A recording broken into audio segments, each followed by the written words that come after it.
अस्सलाम वालेकुम नाज़रीन, मैं हूं आपका मेज़बान अताउल्लाह मेमन। नाम वज़ीर सिंध, इख्तियारात ये हैं कि एक मच्छर भी नहीं मार सकते। आज हमारा मौजू है सिंध काबीना किस तरह काम करती है और सिंध काबीना के वज़रा के पास क्या क्या इख्तियारात है। वो कलमदान तो वज़रा के पास है, लेकिन उस कलमदान की ताकत किसके पास है। इससे पहले जिन दोस्तों ने हमारा चैनल सब्सक्राइब नहीं किया है, उनसे दरख्वास्त है कि आप हमारा चैनल सब्सक्राइब करें ताकि सिंध की सियासी सूरत हाल से आप वक्तन बखूबी आगाह रह सकें। आते हैं हम अपने मौजू पर। ये कहानी शुरू होती है 2008 से, जब मोहतरमा शहीद बेनज़ीर भुट्टो शहीद हुई थी। उसके बाद पीपल्स पार्टी ने पहली बार 2008 में इक़्तिदार संभाला था। ये वो दौर था जब आसिफ अली ज़रदारी, उनकी बहन फरियाल तालपुर और बिलावल भुट्टो तो मैच्योर भी नहीं हुए थे।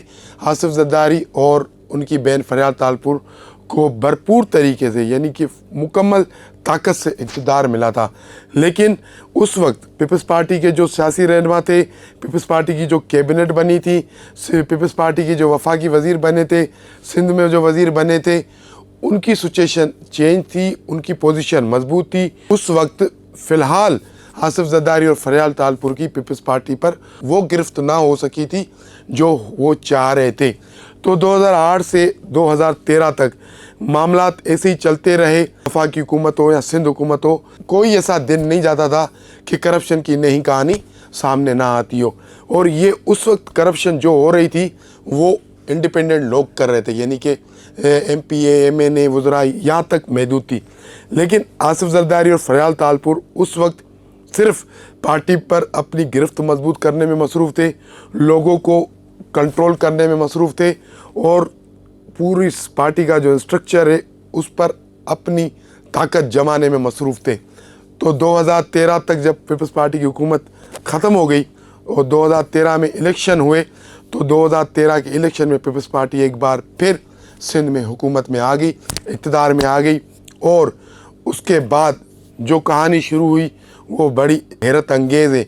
आपके रोंगटे खड़े हो जाएंगे कि 2013 फिर 2018 फिर 2023, यानी कि ये जो तीसरा टेन्यूर चल रहा है, पिछले जो दो टेन्यूर थे उसमें सिंध काबीना किस तरह काम करती थी, आसिफ ज़रदारी फरियाल तालपुर किस तरह पूरे निज़ाम को कंट्रोल कर लिया था, किस तरह पूरी पीपल्स पार्टी को कंट्रोल कर लिया था और किस तरह वो सिंध के बासर वडेरे, सरदार, साईं, पीर, मुर्शिद लोग, जो लोग अपने हलके में चलते हैं तो खुद को इंसान ही नहीं समझते, लेकिन आसिफ ज़रदारी और फरियाल तालपुर ने उनको ऐसा कंट्रोल कर लिया है, वो रिमोट कंट्रोल खिलौने की तरह चलते हैं। अब जो 2013 की हुकूमत आई उसमें अद्दा और अद्दी ने एक फार्मूला बनाया, पूरा कंट्रोल पार्टी पे हो गया था, अपने लोग उन्होंने हावी कर दिए थे। 2013 का जो इलेक्शन हुआ उनको टिकट दी गई जो इनके कहने में आ गए थे, जो इनके कंट्रोल में आ गए थे।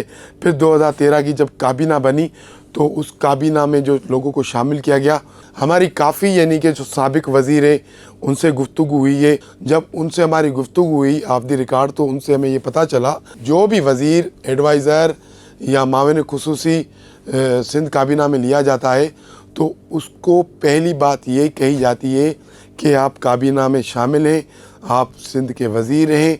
अब आपका काम क्या है? आपका काम ये है कि आपके इख्तियारात सिर्फ़ आपके हलके तक महदूद है, बाकी पूरे सिंध से आपका कोई ताल्लुक़ नहीं है। क्या होता है क्या नहीं होता है यहाँ आपका कोई ताल्लुक़ नहीं है। अब एक फॉर एग्ज़ाम्पल हम आपको समझा दें, सैयद नासिर हुसैन शाह का ताल्लुक़ सक्खर से। सैयद नासिर हुसैन शाह सूबाई वज़ीर हैं, लेकिन सैयद नासिर हुसैन शाह को ये इख्तियार नहीं है कि शहीद बेनज़ीराबाद में अपनी वजारत के मामलात में इंटरफियर करे। इसी तरह सईद गनी को ये इख्तियार नहीं है कि वो नौशर व फ़िरोज़ में अपनी वजारत के मामलात में मदाखलत करे। उसको ये इख्तियार भी नहीं है कि बग़ैर पूछे, बग़ैर परमिशन के नौशर व फ़िरोज़, लाड़काना, शहीद बेनज़ीराबाद, कंबर शहदाद कोट, मटियारी या किसी और डिस्ट्रिक्ट का कोई ऑफिसर तब्दील करे। जैसे साबका दौर में दूसरे जो वज़ीर थे, हमारी जो गुफ्तगू उनसे हुई, उन्होंने बताया कि हमारे पास सिर्फ़ ये इख्तियारात थे कि हम अपने हलके को देखें। वहाँ पर सिर्फ हम वज़ीर अपने हलके के थे, बाकी जो पूरी सिंध का निज़ाम है, जो सिंध का कलमदान है, जो वजारत है, वो कोई और चलाता है। हमें कोई इख्तियार नहीं था कि हम किसी दूसरे डिस्ट्रिक्ट में मदाखलत करें। अगर हम कोई एक्शन भी लेते, कोई कार्रवाई भी करते, तो उसी वक्त हमें शटअप कॉल आ जाती थी, आप क्या कर रहे हो, अपनी हद से आगे बढ़ रहे हो। तो सिंध काबीना एक कंट्रोल्ड काबीना है जिसको चलाने वाले वो फ्रंट मैन है जो पर्दे के पीछे बैठे हुए। हर डिपार्टमेंट का एक बंदा मुकर्रर किया गया है जो पूरी वजारत चलाता है। अब जैसे साबका दौर में मशहूर था कि भाई इरिगेशन वजारत तो जाम खान शोरों के पास थी, इसी तरह लेकिन चला था हाजी अली हसन ज़रदारी है। तो इसी तरह उनके लोग मौजूद हैं जो बैकग्राउंड पे वजारतें चलाते हैं और बदनामी और सारी करप्शन का इल्ज़ाम उस वज़ीर पर लगता है जिसके पास कलमदाने। पीछे वाले बिल्कुल साफ़ सुथरे होकर बैठे हुए, हम तो कुछ करते ही नहीं हैं, करने वाले तो वज़ीर हैं और वज़ीरों के पास कोई इख्तियार नहीं है सिंध में। ये सारे वज़ीर सलाहकार एडवाइज़र बे इख्तियार है, ये सिर्फ नाम के वज़ीर हैं। ये जो पीर मीर सरदार वडेरे, इनको सिर्फ एक प्रोटोकॉल की भूख है कि जब हम वज़ीर बने हमारे पीछे मोबाइल हो, आगे मोबाइल हो, जहाँ जाएँ प्रोटोकॉल हो। ये इस प्रोटोकॉल की मार में मरे हुए हैं और जो इक़्तिदार है, जो हुकूमत है, जो पावर्स है वो किसी और के पास है, चलाने वाले और हैं। ये सिर्फ स्क्रीन पर बिठाकर लोगों को दिखाया गया है कि ये है काबीना, लेकिन ये काबीना बेइख्तियार है। इस काबीना के किसी वज़ीर को अगर इनको मच्छर मारना होगा वो भी इनको परमिशन लेनी पड़ेगी कि क्या अदा आदि हम मच्छर मार लें। अगर परमिशन मिलेगी तो ये मच्छर मारेंगे, नहीं तो ये वज़ीर बेइख्तियार है, इनके पास कुछ भी नहीं है। 2013, 2018, 2023 की काबीना, यानी ये तीसरी काबीना है। इस तीसरी काबीना पे वही फार्मूला चल रहा है। आप सिर्फ फ्रंट पर मौजूद होंगे, पीछे मामला और कोई चला रहे होंगे। आप वज़ीर हैं सिर्फ अपने हलके के, अपने डिस्ट्रिक्ट के, और उसके बाद आप किसी भी दूसरे डिस्ट्रिक्ट के वज़ीर नहीं हैं। नाम आपका चलेगा, काम हम करेंगे। ये चलता आ रहा है 2013 से और अभी 2024 चल रहा है। तो पीपल्स पार्टी यानी सिंध काबीना 2013 से इसी तरह काम कर रही है।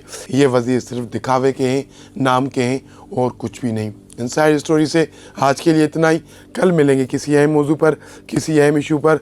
आपसे हमारी दरख्वास्त है कि आप हमारे चैनल को लाइक करें, शेयर करें, सब्सक्राइब करें। बहुत शुक्रिया।